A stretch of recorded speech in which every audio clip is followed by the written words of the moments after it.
Welcome to This Old App, a podcast about learning, coding, smashing stuff together, breaking things apart, startups, failing, winning, and any other buzzwords we can think of. Hey, Randy. So today I wanted to talk a little bit about.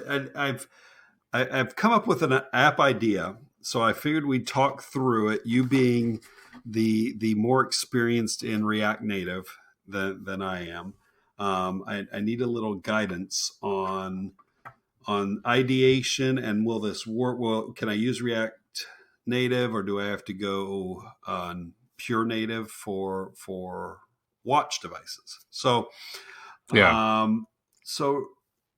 we've talked very minutely about one of my biggest hobbies that I do just all the time, and that's I'm a American football official, and I've also gotten to be a soccer official.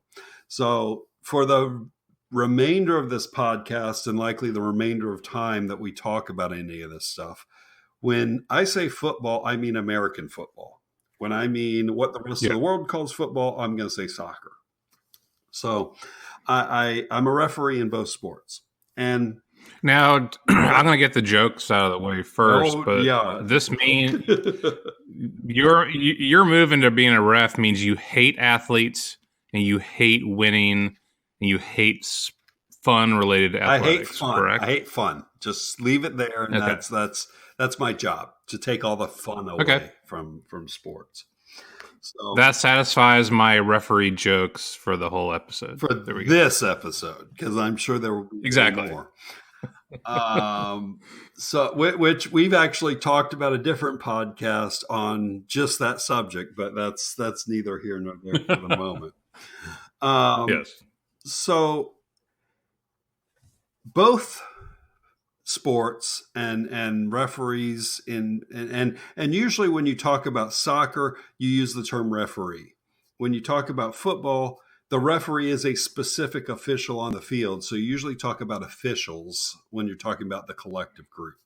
For simplicity's sake, I will use referee as officials for both sports for today.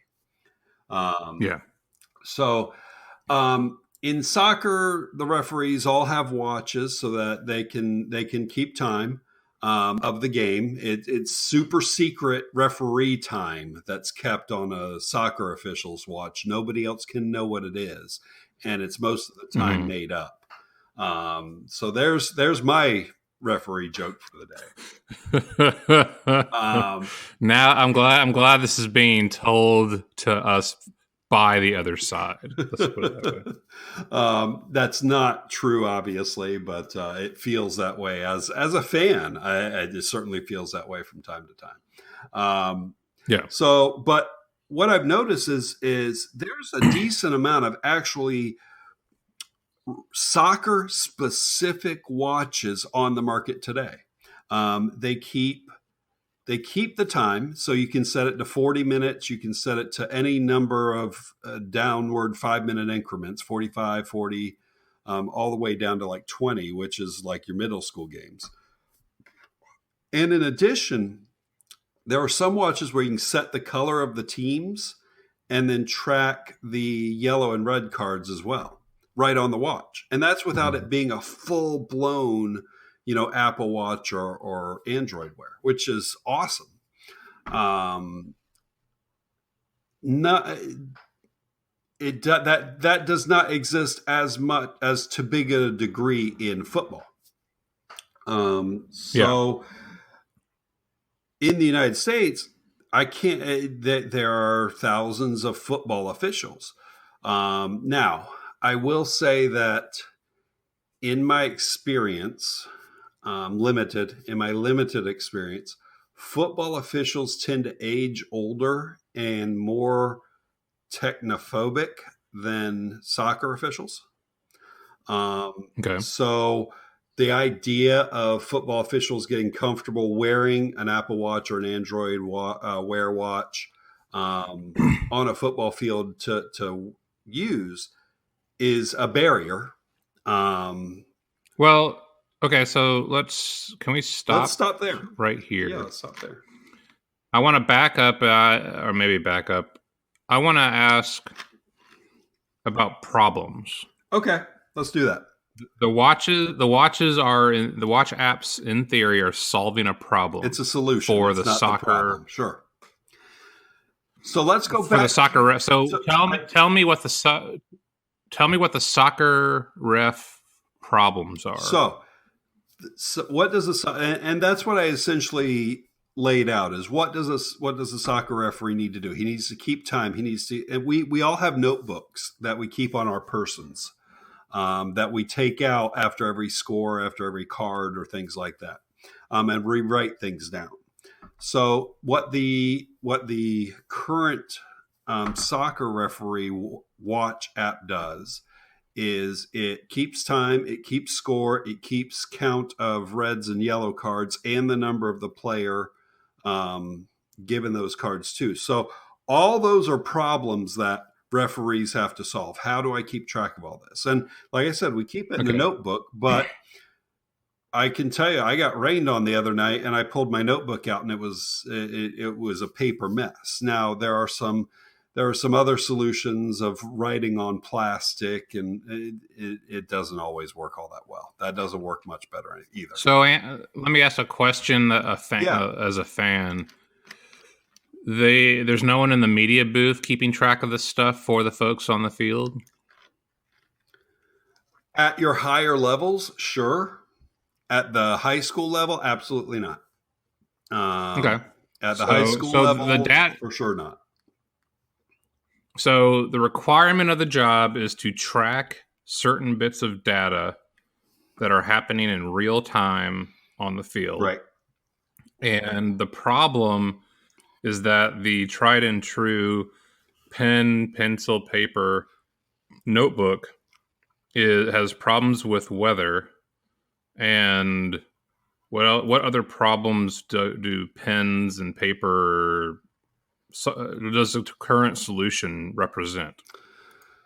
So it doesn't really, I mean, I don't want to undersell the solution that's been in place for 80 years, right? Or even longer. Mm-hmm. Pen and paper work fine. Pencil and paper work fine. They have their drawbacks. Why would I put it on a watch? I don't know. It sounds cool. I'm a tech guy. That's what I do.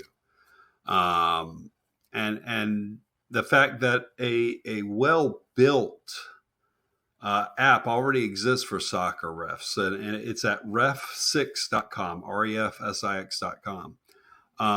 So I can't give you a reason why we would do the watch over pencil and paper. Okay. Weather is one reason, but is that a good enough reason? I don't know.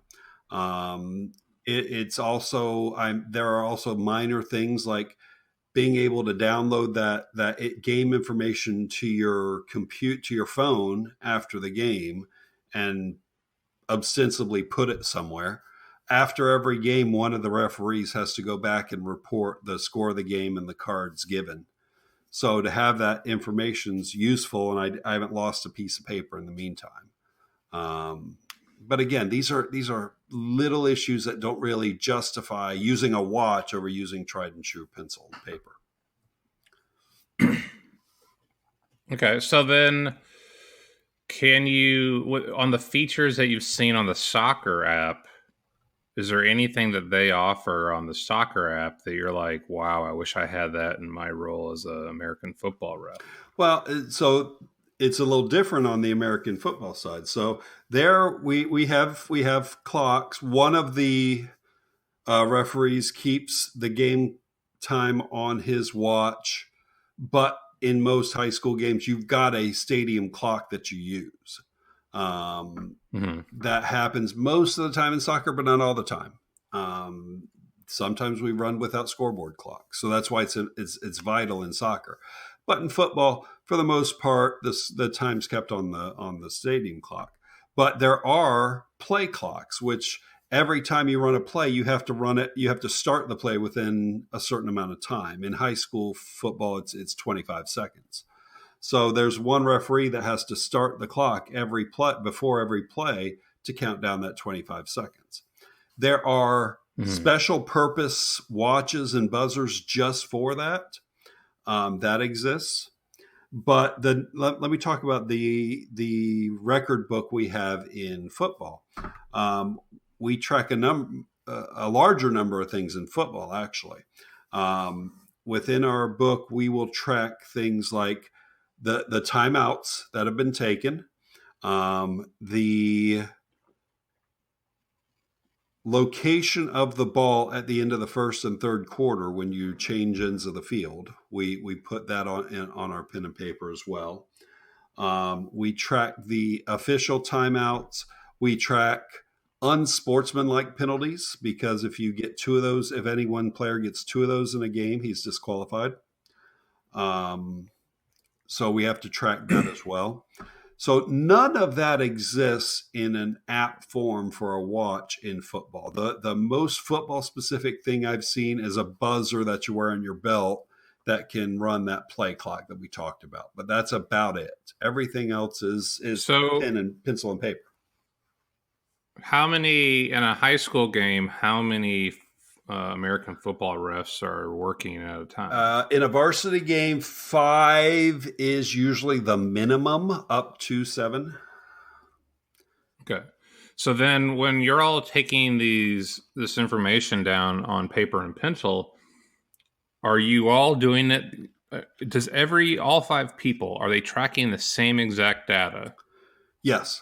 We all keep track of timeouts. We won't all necessarily take down the number of an unsportsmanlike penalty. Usually the official who calls the penalty and the referee, the head referee, will take down that information. Not necessarily all 5, but if they can, they do. The one that we're always flashing numbers to each other on are the timeouts.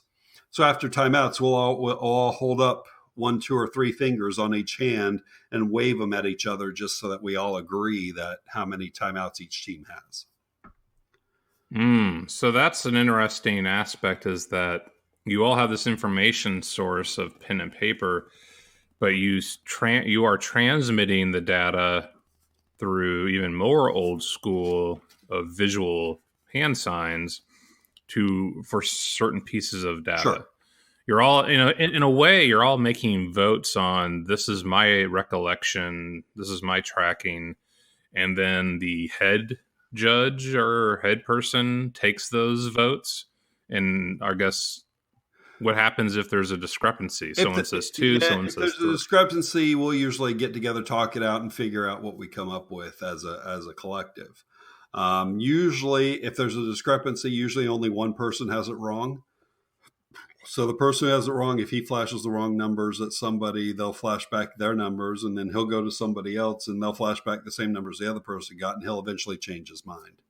But if 5-10 seconds, it's not a lot. It's not a lot of time. Okay, so it's not a painful problem. Not a painful problem. No, none of this is painful. It's a lot of this is more, oh, that's cool. Solution, as opposed to solving real problems. So okay. There is, I did a search for American football referee Apple Watch app. And the only thing I came up with was there's about a 7-minute video that someone did from, I couldn't tell what country it was from. I want to say Canada, because but Quebec, Canada, because his description was all written in French, and he actually spoke French, and it was subtitled in English. And what he had created was not bad, but it was absolutely focused on the 25s, the play clock, the score, the timeouts. But to me, that there was significant room for improvement there. So I remember when I played American football, and the refs had little tracker devices that they would, like clickers, and maybe it was how maybe it was baseball, where they were keeping track of balls and strikes with a clicker. And in football, we've got one other tool, which is kind of like a rubber band that we wear around our wrist and fingers that keeps track of the downs. That's about the only other tool, but go on. Oh, interesting. So I guess I don't want to totally jump ahead to interface, but most of the data you're talking about is related to incremental numbers, like an additional penalty, a timeout, draw down on timeouts, add a penalty. Increment score, Yeah. that sort of thing. Agreed. So those are in our interface world. Those tend to be the most simple. You just need to tap certain, like one or two buttons at most, to get those numbers adjusted. And I would even say that the main screen, if we're jumping to interface, the main screen is actually more just a single touch, because what you've done is before the game you've said we're running with a 25-second clock today. So your main screen is pretty much a big go button, and when you click it, that starts the 25-second clock. And it'll buzz your wrist when there's 5 seconds left. And then it'll buzz again when time's run out. That is probably the biggest use of it. The complexity of watch apps is that they aren't, by definition of the screen size, they lack a good volume of data. Right. And when you get into like, hey, I need to assign this penalty, this personal foul to number 24, you're going to have to somehow choose numbers. Correct. And the one I saw was literally a scroll list from 1 to 99 or 0 to 99, which, as you can imagine, is probably pretty cumbersome. I'm not sure there's a much better answer, but that's something to be played with. So to me, it's one of those things where you're not going to build an app that solves all the problems, just that tracks all the data. Having a watch completely replace the pen and paper seems like a daunting task, given the volume and different inputs needed for all the data. Okay, but now let's talk about the things that I enter most often, and let's see if that changes. Okay, so the thing I write on my card the most are the timeouts. Mm-hmm. That's easy. Okay, we say home timeout. It automatically records the time of the timeout and that home took one. Which is exactly what I put on my piece of paper. The second most often thing I put on my notepad is just those ball positions at the end of the first and third quarter. So that's twice a game. The number of times, so I've worked... I've been doing football 4 years, so that's roughly 10 varsity games a year. I've worked probably, we'll say, upwards of 70 or 80 football games. Okay? Mm-hmm. Ask me how many unsportsmanlike penalties I've written down. 1. Oh. In 80 games, I've written down 1. That's for a parent yelling at you from the stands. So, yes, that's the most cumbersome, if we're visualizing interface. That's the most cumbersome one, but it's also the one that happens the least, and it's very infrequent. So So that would be a feature. I would throw that feature out for sure. So as you're explaining it, so here's another issue. You said we track timeouts, home or away team, but you track them when they occurred. Yep. What keeps the clock on your device in sync with a clock on the scoreboard? That's the issue. That as I was describing it to you, that's what ran through my mind is my watch is not going to match what the scoreboard says. So that's a significant issue. That would mean we'd have to allow that time to be put into the device. And that's a 1 through 12 scroll and a 0 through 59 scroll. So that's not great. But that is significant. It happens as many as 12 times a game. So it's significant. Man, like I don't know. I don't know how would you do this with a watch for input. Like an iPad tablet type device to me really, or a smartphone seems like the more doable size screen you need for this, for input. I agree that the tablet size is the better screen. Obviously, we're not going to have tablet or phones on the field. We're just not. So the person who had built a football app did use a scrolling numbers as their primary input for player number. Is that the best answer? I don't know. The one I thought of was scroll a split screen vertically to where you'd scroll the tens digit and you'd scroll the ones digit. So instead of having to go to 59, you'd go to 5 and then 9. Is that faster? Is that better? I don't have a good answer for that. Have you ever gone to a meeting and you thought, oh, I'm going to take notes with my iPhone or my Android app phone? And do you, typing with your thumbs, do you feel like you're able to get down the information as fast as you do with chicken scratch on pencil and paper? No, that's why I like my Samsung Note, is so that I can write on my phone. Like, I guess, do you really foresee a scenario where, like, I guess let me ask a question. When you're doing the tracking of information for the refereeing in real time, how fast are you writing down these notes before you have to switch to something else? It's usually during a time. So I'm going to answer that in a couple ways, okay? Because there are different issues at stake here. It's usually during a timeout to take down those timeout numbers, okay?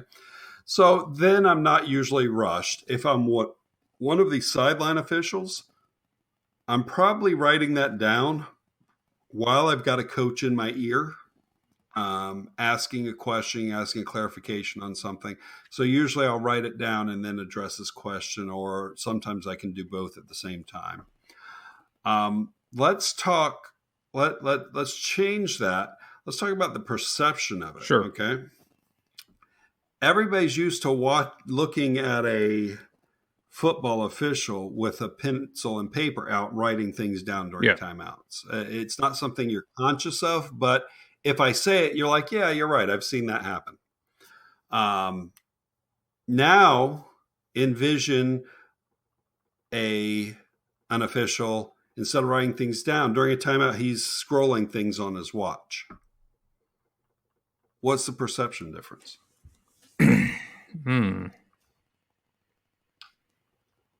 I don't as a fan, I don't have any perception difference. You don't have any perception. It doesn't take you away and go, why is he messing with his watch during a football game? No, because anytime I see any device in a ref's hand, I don't think they're like talking to their friends in the stands. Sure. So that doesn't bother me.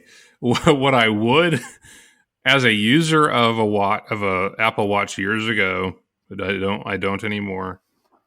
As a user of a smartphone, I would say, how in the heck is that person getting accurate numbers down with fat finger problems? Like fingering a phone screen or a watch screen. That is by far what I think about more than what kind of game. Is that guy playing Angry Birds? or Farmville while he's trying to ref this game.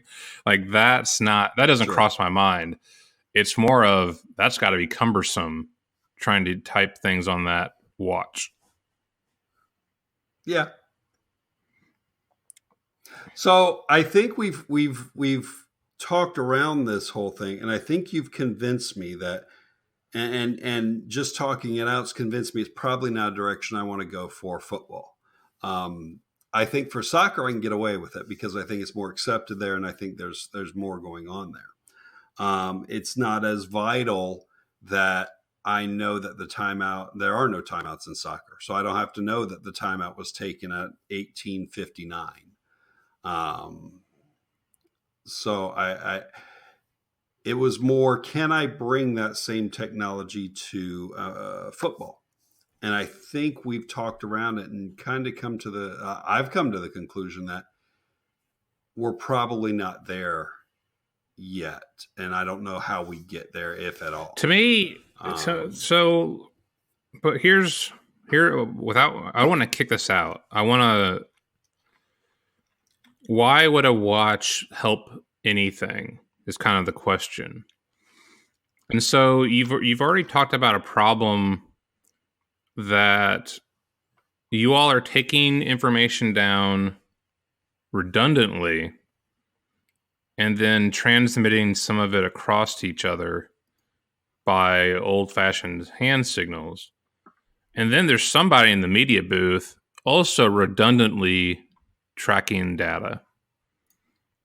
And if you were to have a digital means, getting away from the device, but just say if there was a digital means of capturing information and then transmitting it amongst all the people that need it, that's an efficiency. The redundancy could be looked at as a problem, because if all 5 people are trying to track the same data, is that necessary? Could you reduce it to 2 and let the other folks focus on something else? That's a question.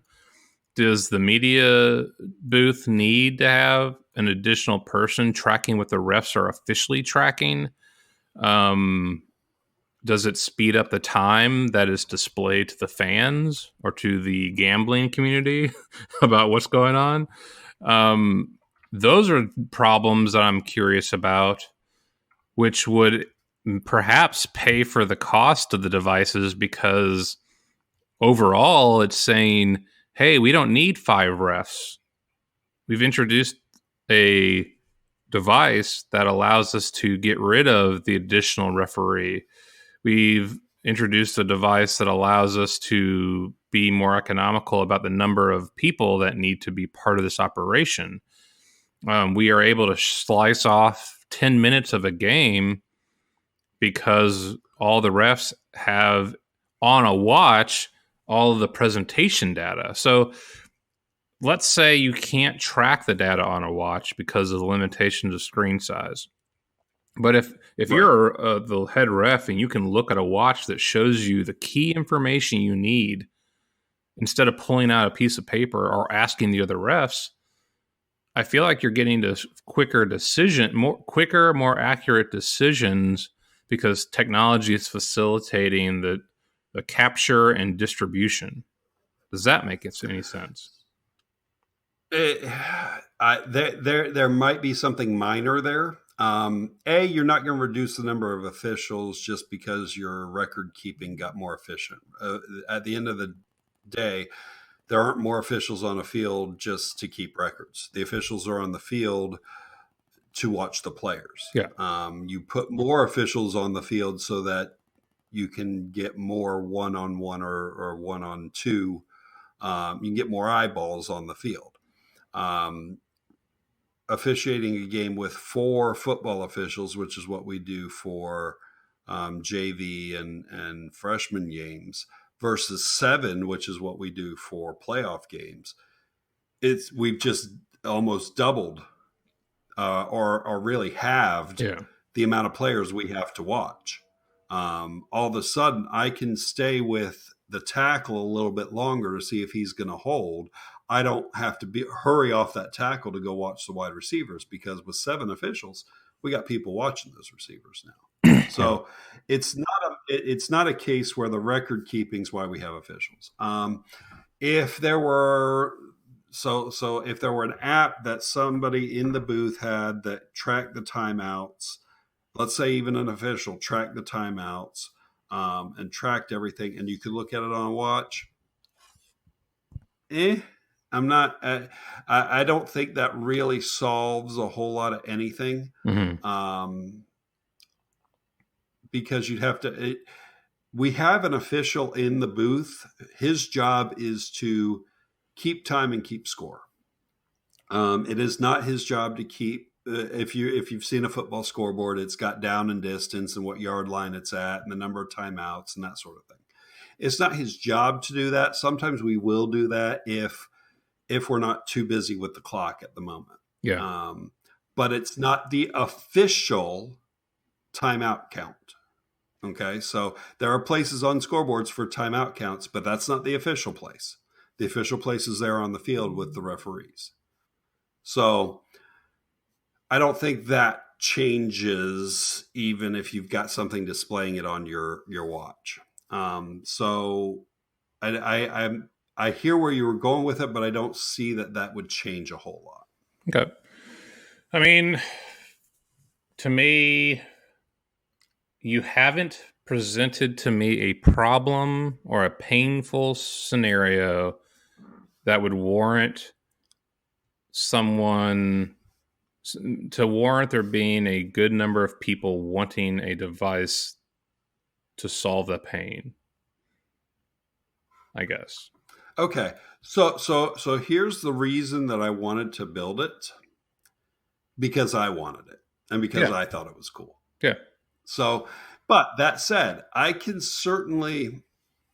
talk myself out of it as well, because I could see being on my watch and recording that information and being downgraded because I was using a watch versus using pencil and paper, because that's not the standard. So I would not be evaluated as highly for, playoff crews and things like that. Yeah. So I've kind of talked myself out of doing that. I think I have talked myself for the most part, using the soccer app, because the soccer app is cool.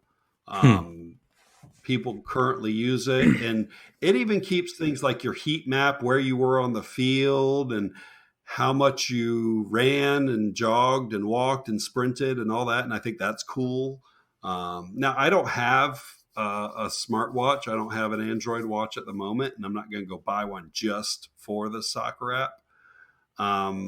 But I could certainly see it being one of my first purchases if I ever got a watch. Now, skipping the discussion, or moving away from the discussion on this app. Yeah. What is the state of smartwatches these days? Because I truly, when I got the very first Apple Watch as a gift from an employer, and after a month, I'm like, I don't know why I'm using this. So, and I'll say the same thing. I bought an Android watch. I bought it right before a conference, because I'm like, you know what? If I'm going to get the most use out of it, it'll be while I'm at a conference when I don't necessarily want to rip my phone out and I just handle everything on my watch. I'm not sure watch apps are in a great place, right? I still think it's heavily fitness focused, to where a Fitbit would suffice most of what anybody ever uses one for. Yeah. I know my college age daughter asked me about it about 6 months ago. I'm like, I had one and I never really used it. I returned it within the 14 days so I didn't have to pay for it. And she's like, okay. I said, so why don't you do the same? Take it, use it for a couple weeks, and if you don't like it, return it. She ended up keeping it. She loves her Samsung Gear. I think it is. I think it's a Samsung watch. But it's not.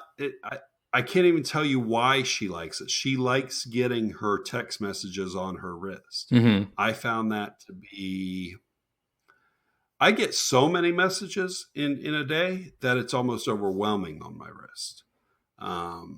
Usually if it's on my phone, I have to actually take the physical step of picking up my phone and looking at the message.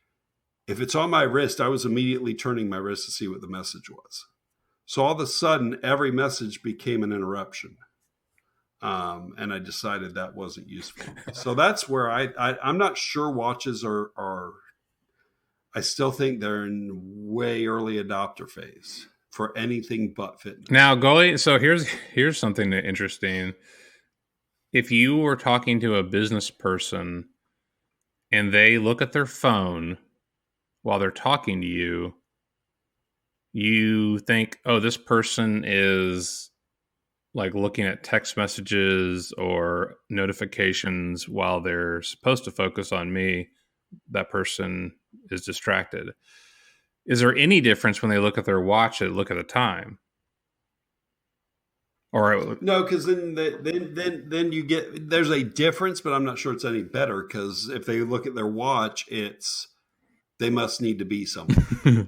Because I had a boss once or I bored them to death. One of the two. So I had a boss that once said that he got a smart watch because he didn't want to keep using his phone.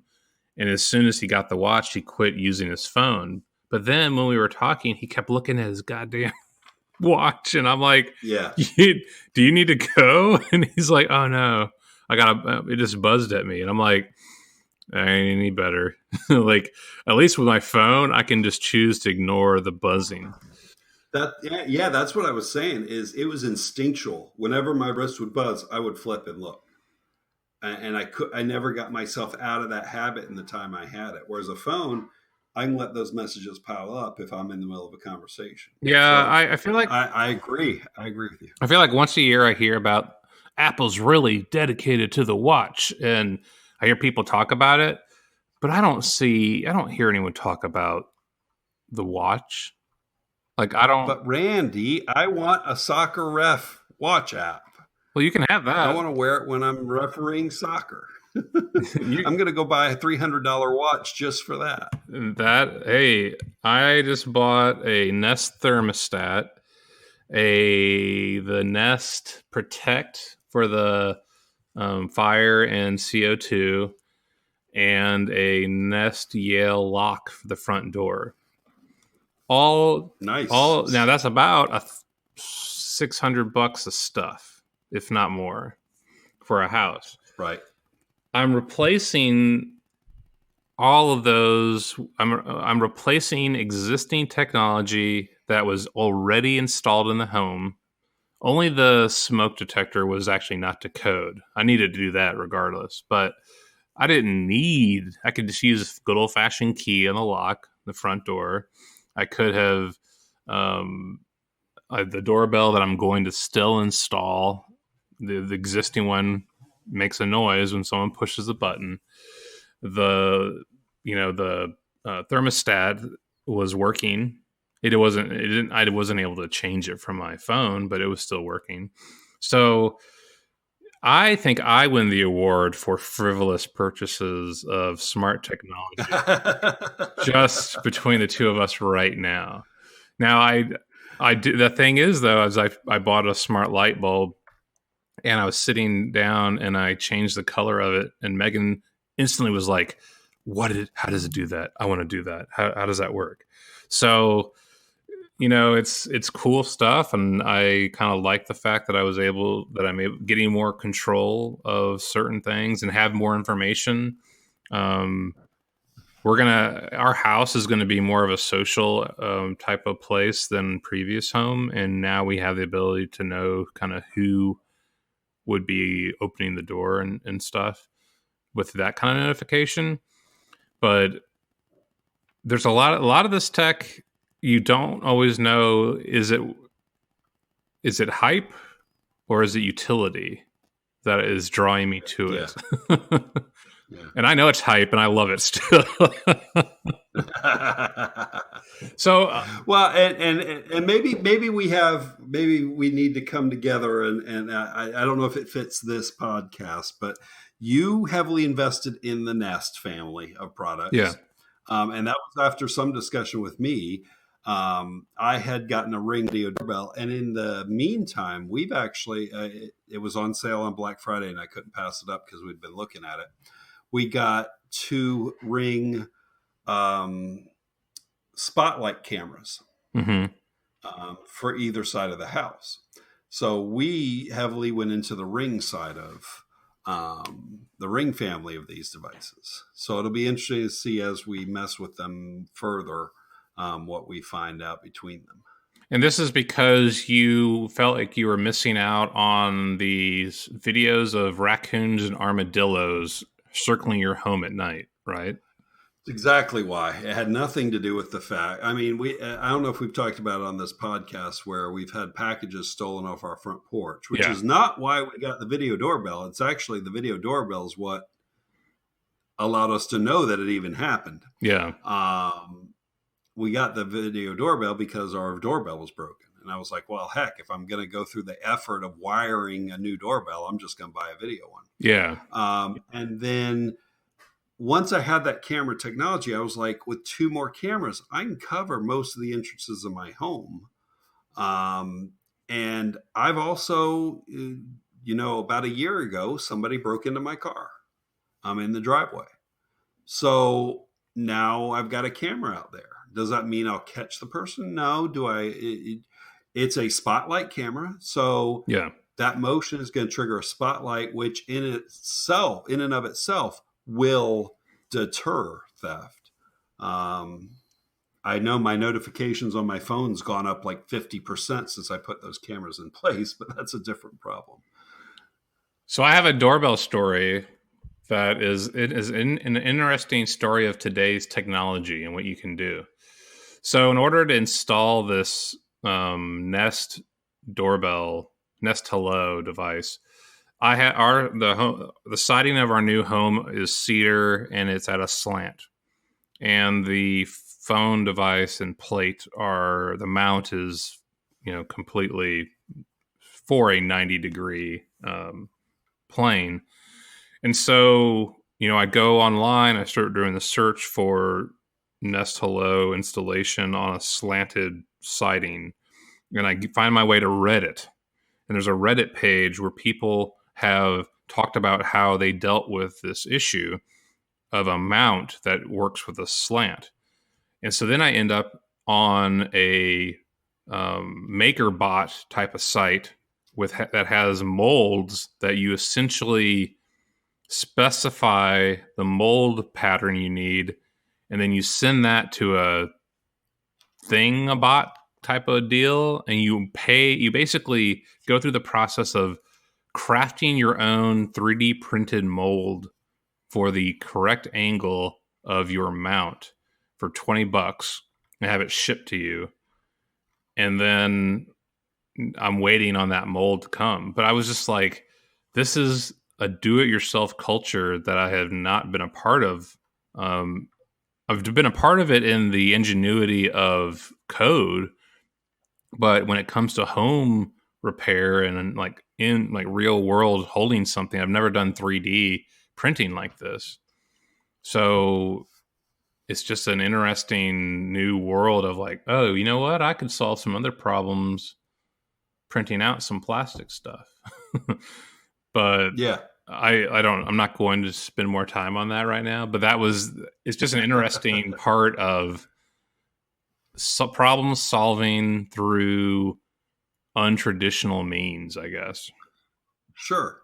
And I'll mention this just as an aside as we, I think we're going to wrap here. But yes. we got anybody that subscribes to West Boss Videos should have received an email today from him talking about how he was flying a drone he just got with JavaScript. So that's more about programming and controlling, Internet of Things thing. Now, I want to circle all the way back around to where we started this, because before we even started recording, I asked you a question and we didn't know the answer, and I want to hit that just as a something to leave everybody on. And my Yeah. question to you was, as somebody who's used React Native and programmed in it, does React Native work on an Apple Watch? And the short answer I've seen in the 15 minutes of research I've done on my phone, so I think I put enough qualifiers in there. The short answer is kinda.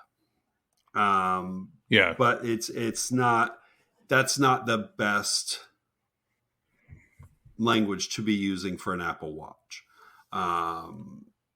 So I don't know what the true answer is. Maybe someone out there has dabbled in that and has a better answer.